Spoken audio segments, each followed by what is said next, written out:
En 1994, il y a eu un terrible tremblement de terre à Los Angeles. Si vous vous rappelez, la ville a été énormément dévastée. À cette époque-là, quelque temps plus tard, mon père était de passage à Los Angeles à la yeshiva. Une dame qui, pendant quelques mois, était tombée dans le coma suite à différents débris qui étaient tombés pendant ce tremblement de terre. Mon père lui a demandé, mais qu'est-ce qui s'est passé? Qu'est-ce que tu as ressenti? Il dit, Rabbi David, j'étais en train de compter, je travaille dans la bijouterie, et j'étais en train de compter l'or, et j'étais en train de compter les différents diamants que je devais envoyer à mes fournisseurs, et j'ai pas senti, et c'est tombé, une partie du coffre-fort est tombée, tellement que ça avait bougé, une partie de l'armoire, et mon père, par la suite, a eu cette réflexion et a dit, tu te rends compte, lorsque tu es pleinement imprégné de ce que tu es en train de faire, il peut avoir le plus grand tremblement de terre, et tu sentiras rien du tout, parce qu'elle était concentrée sur ce qu'elle faisait. Ça rappelle, à Mavdil Elef Avdalot, ça rappelle cette très belle histoire qu'il y avait avec le rabbi de Lubavitch. On lui a demandé un jour, une fois qu'il avait un certain âge, Rabbi, vous êtes peut-être un peu fatigué, il faudrait vous asseoir, vous recevez des gens du matin au soir et vous êtes debout. Peut-être asseyez-vous lorsque vous leur donnez les dollars. Il dit, comment je peux m'asseoir? Je compte les plus beaux diamants, chaque Ben Israël, chaque personne.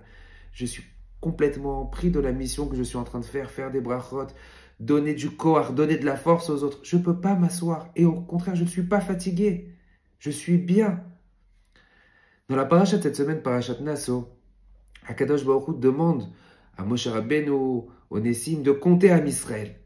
Et si vous voyez les termes qui est employés, sur lesquels on se pose énormément de questions, Bemispar Shemot. Le but à la fin, c'était de savoir combien il y avait de juifs, combien il y avait de Bnei Israël.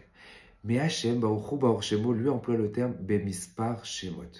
Un nombre en fonction des noms de chaque personne. Ce qui intéresse à Kadosh Baruch Hu, c'était pas uniquement de savoir combien ils étaient. Ravivim, les Bnei Israël sont très importants.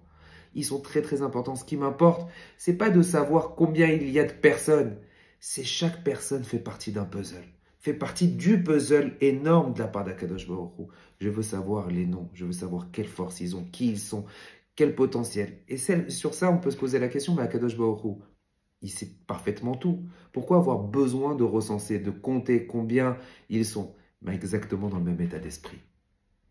Donner de l'importance à chacun individuellement. Quelque part, c'est le message que nous, on doit avoir aujourd'hui.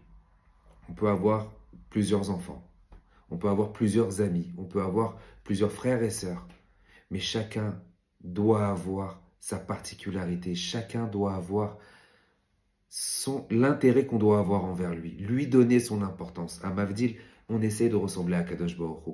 Lorsqu'on fait quelque chose, lorsqu'on discute avec quelqu'un ou lorsqu'on s'investit sur l'éducation de nos enfants, on doit le faire chacun d'une manière individuelle, particulière. C'est pas, on n'a pas tous les mêmes amis et chaque ami a besoin de son intérêt. Chaque enfant a besoin de son moment.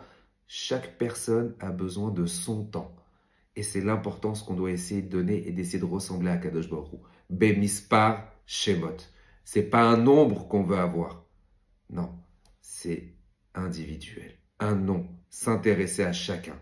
Et comme ça, Bezrat Hashem, on arrive à se réaliser encore davantage. Je vous souhaite Shabbat Shalom Uvorach.